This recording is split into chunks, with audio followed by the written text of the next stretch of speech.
They told her she was digging her own grave. In a way, they were right. Except it turned out to be everyone else's salvation. Montana Territory. Autumn of 1887. The fierce team Clara Whitmore struck her pickaxe into the hillside vein the Van den mining clam. Her neighbor, Samuel Garrett, rode up on his horse and sat watching her for a full 10 minutes before speaking. You know there is no gold in that hill, he finally said. The prospectors checked it years ago. Nothing but clay and rock. Clara didn't stop swinging. I'm not looking for gold. Then what are you doing? Building a home. Garrett laughed. A sort of submissive sound that made Clara's golden retriever Copper raise his head and growl softly. A home in a hill. Ma'am, with respect, your husband left you that cabin not 200 yards from here. It's got 4 walls, a roof, and a fireplace. What more does a woman need? Clara paused, wiping sweat from her forehead with the back of her hand. She looked at Garrett with eyes that seemed too much to care about the opinions of men who seemed too little. My husband is dead, Emery Garrett. The cabin is built as walls so Cindy can hear the wind laughing at me through every crack. Last winter, he burned every stick of furniture we used to keep from freezing. And he still woke up with ice in my hair. This winter, I'm going to sleep warm, and I'm going to do it underground where the cold can't reach me. Garrett shook his head slowly, the way men do when David decided a woman has lost her mind and there is no point arguing. Suit yourself, Emily Whitmore, but when that tonic collapses on your head, don't expect anyone to dig you out. He rode away without looking back. Clara returned to her work. The pickaxe rose and fell. The hill slowly opened and Copper sat watching. He started brushing the autumn leaves, waiting for his woman to build them a place where winter couldn't follow. Thomas Whitmore died in April. 3 days after the spring saw revealed his body at the bottom of the ravine, where the flying while checking trap lines in February. The search parties had given up after those weeks. The snow event too deep, the terrain too treacherous, the ice too long. Clara had known it was by the end of the first week. I felt it in her bones the way you feel a change in the weather. But she kept a candle burning in the window until the mail came and the truth came with it. The funeral had been brief. The sympathy had been brief. By May, the townspeople had moved on to their concerns, and Clara had been left alone with a cabin that leaked, out of that moon, and a piece of land that nobody wanted because it was too far from water and too close to the mountains where the worst weather bred. She could have sold the clam and moved to town. She could have found work as a seamstress or a cook or a lares. Could have tried her independence for the security of walls that someone else maintained. The respectable widows did this. The sensible widows did this. Clara was tired of being sensible. She had grown up in a mining family in Cornwall, England, where her father and brothers had spent their lives crawling through tunnels carved into the earth. She had heard their stories around the dinner table. Stories of underground chambers that stayed the same temperature year-round, cool in summer and warm in winter, protected from storms that rushed helplessly above. She had visited the old mines herself as a girl, had felt the strong comfort of being wrapped in earth, and had never forgotten the lesson. The surface world was hostile, unpredictable, deadly, but the underground world was stable. The underground world was safe. Her husband had caged fully senes when she suggested building a roots a yard the first year on the clam. We were not moles, it said, laughing. We were people. People live above ground. Thomas had been a good man, but had been wrong about many things, including apparently how to navigate a snow-covered ravine in February. Clara had spent the summer preparing. She studied the hillside looking for the right combination of soil stability, drainage, and orientation.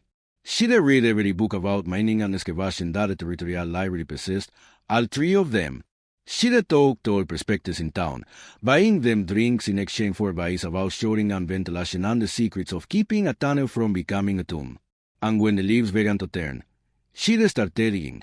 The work was harder than she imagined, harder than the stories had made it sound, harder than the books described, harder than anything she had done in her 31 years of living. The first 3 FT were the worst. The topsoil was rocky and root-tangled, fighting her pickaxe with every swing. She found the stones that she of her had buried used beneath the surface. Each one requiring an overpaying and laboring to remove. Her hands blistered, then bled, then blistered again over the wounds. Her shoulders screamed. Her back threatened to heave out entirely, but she kept going. By the end of the first week, Saya carda horizontal gash into the hillside about 4 pies de pan 6 pies wide. The neighbors had started to notice. They rode by more frequently than before, finding excuses to check on her, really coming to witness the spectacle of the crazy widow digging herself into a mountain. Ite flood, predicted Martha Olsen, who lived 3 millas east and considered herself an expert on everything. The spring snow melt will fill that ole like a vast van drown everything inside. The roof will cave in, Guon Jerusvan, Henrik. El sistemento hang over empty space. Gold made the ceilings out of wood and stone, not dirt. She hit rock and nave to hive up. Serion Billy Tanner, who huertas a hand on the Garrett Ranch. Mai potreto diga guel 11 and hit granted at 8 pies brook to pickaxes and gave up. Clara listened to all of them. She sang them for their concern, and she kept digging. The second week brought different airs. Then Clara did shape when she carved it, that didn't crumble or collapse. That smell of ancient dampness and quiet patience. This was what she had been hoping for. Clag was a tunnel builder's friend. It compressed under its own weight instead of falling, and it sealed against water better than any mortar.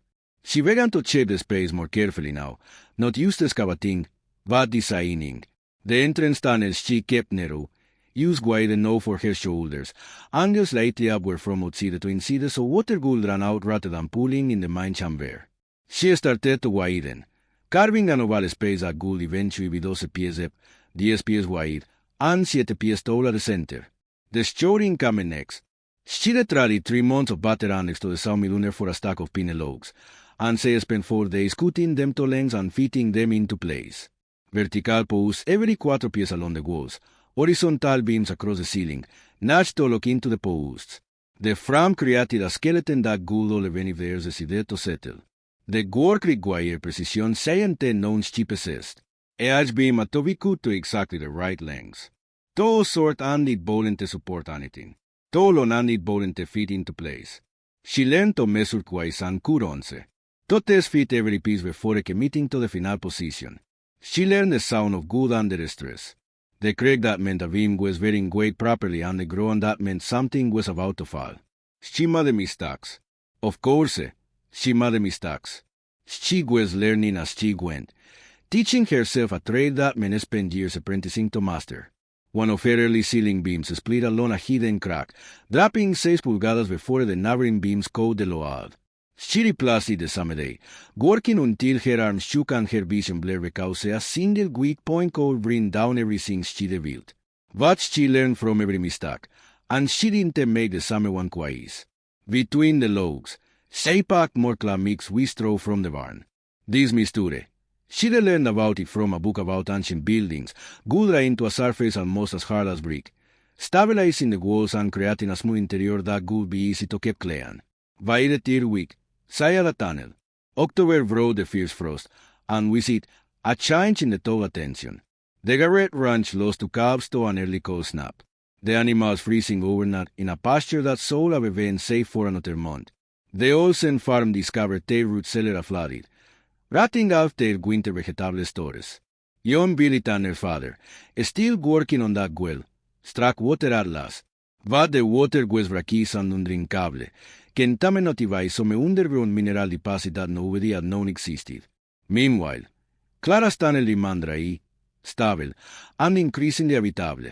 She had finished the mine chamber and started on the fireplace. A stone structure built against the back wall with a chimney that rose through the earth at an angle until it emerged from the hills 20 feet above. The design was based on the old Cornish mini ventilation systems. The angled chimney could draw smoke out while preventing rain and snow from falling in. The fireplace itself was small, barely 2 pies wide, but in an enclosed underground space, even a small fire could generate more than enough heat. The townspeople stopped laughing and started watching. Samuel Garrett came by again in late October, this time without the smirk. Stood at the entrance of the tunnel. She frowned it with timber now. A proper door was a heavy odor she saved from an abandoned stand peered into the darkness within. Can you see inside? Clara handed him a lantern. Mind your head at the entrance. It opens up once you repass the first few feet. A duck through the doorway and disappeared. For a long moment, there was a silence. Then his voice echoed back, muffled by ears. Good Lord. When emerged, His expression changed entirely. The dismissiveness was gone, replaced by something that looked almost like respect. It's warm in there. Must be 15, 20 grados warmer than out here. 5 grados. Clara said. There's mountains that temperature year round at these depths. Cooler than a summer day, warmer than a winter night. It's physics, emergaret, not magic. You built a fireplace underground. The chimney vents through the hillside. The smoke rises naturally. The angle prevents backdrafts. I could show you the diagrams if you were interested. Garrett stared at her as if seeing her for the first time. Ms. Whitmore, I owe you an apology. When you started this project, I thought it was crazy. You weren't alone. I thought you were crazy. I admit it. It was wrong. This is something else entirely. I rode away slowly, looking back twice before disappearing around the bend in the trail. Clara permitted herself a small smile. Then she went back inside to finish installing the wooden bed frames she'd been working on. November brought snow, and the snow brought visitors. First came Martha Olsen. Her earlier skepticism forgotten, asking if Clara mixed the plans for her ventilation system. The Olsen farmhouse chimney collapsed under the weight of wet snow, and they were trying to revive before the real cold set in. Then came Henry Olsen, hat in hand, asking if Clara might be willing to sell some of her stockpile firewood. Their own supply had gotten wet when the boot's roof leaked, and wet would burn poorly, if it burned at all. Then came others, families from town who had heard about the underground shelter and wanted to see for themselves.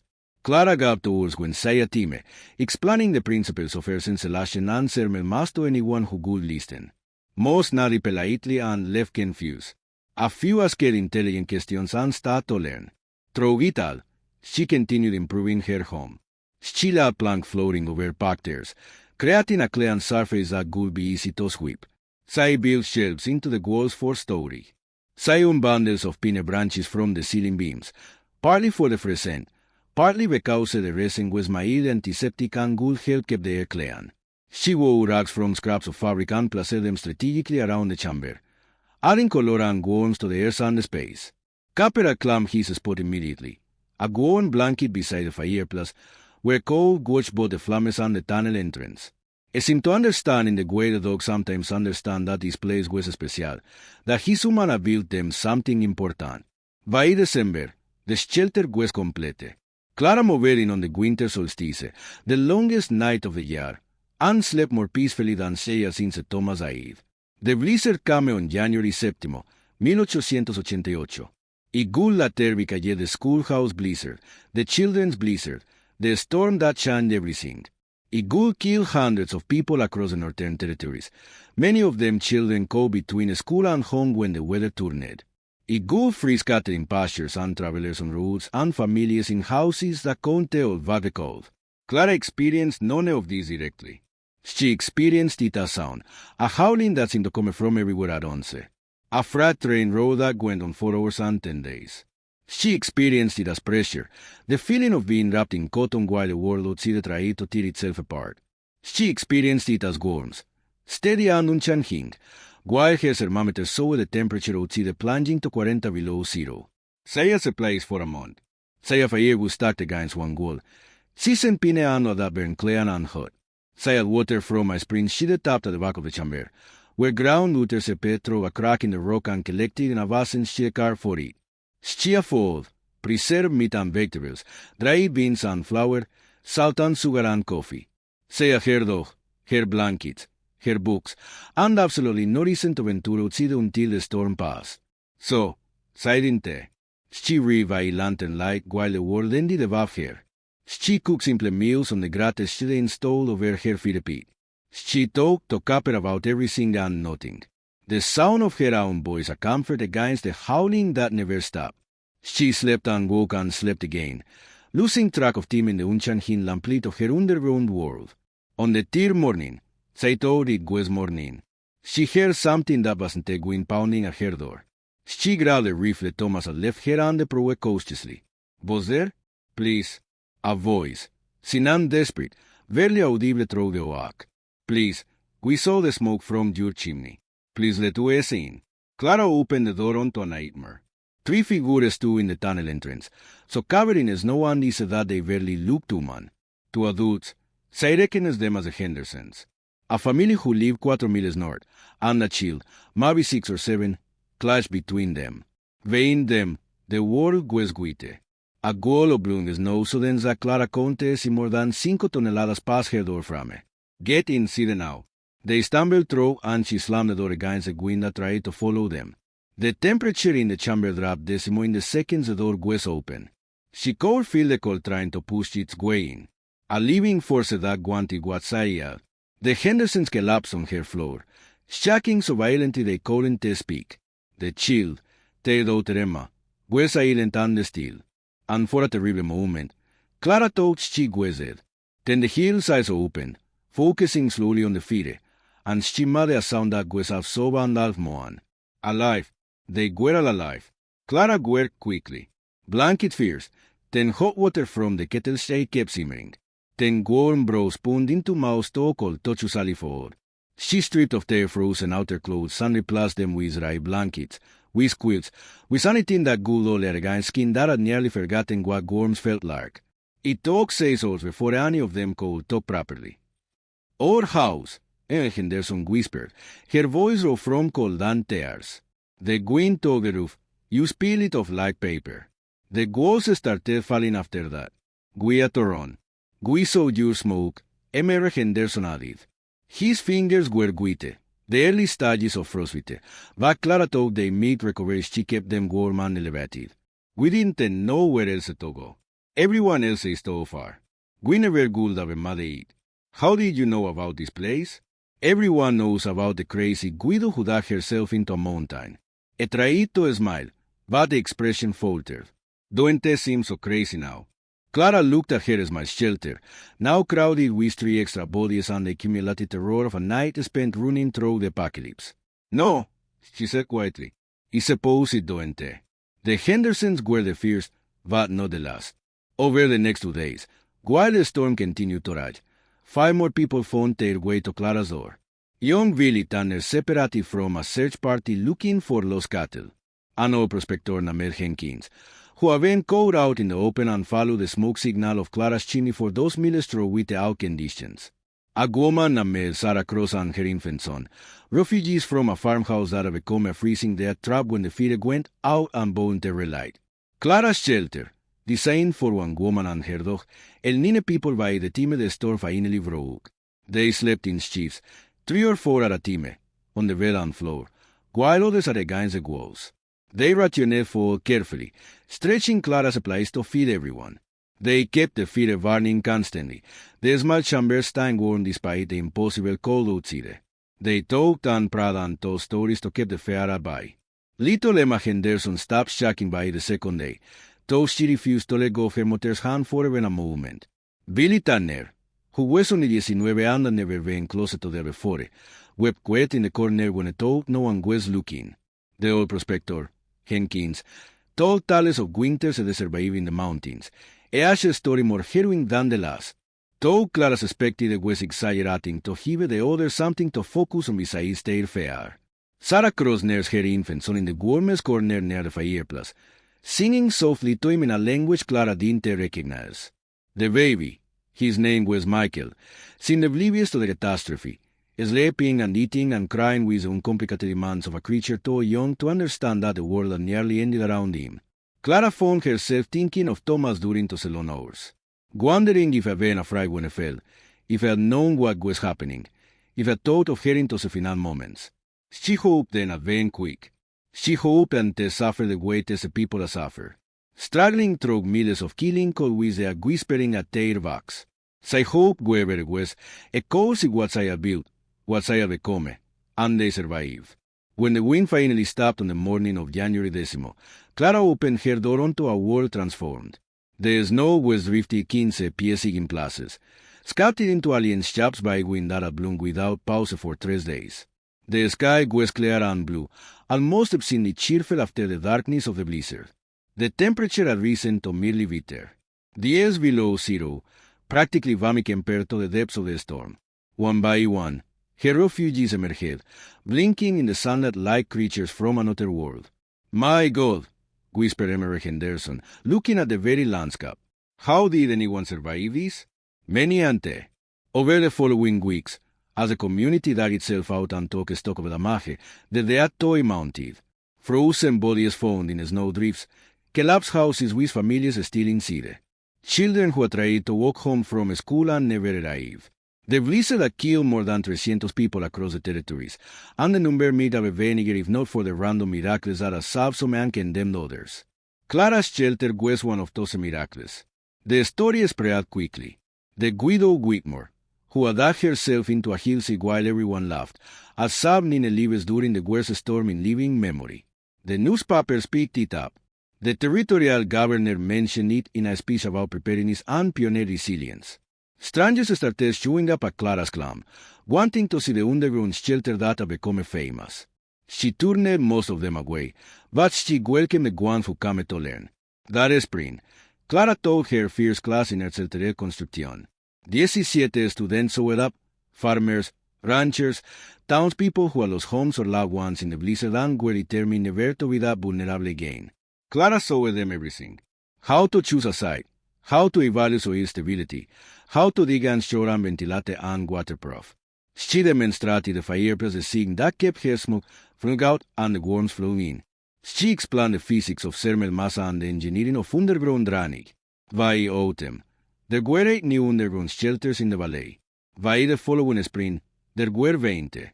Within 5 years, the technique had spread across the northern territories, adapted and modified for different soils and climates, but always based on the same principles Clara learned from her father's stories and defined through her own desperate necessity.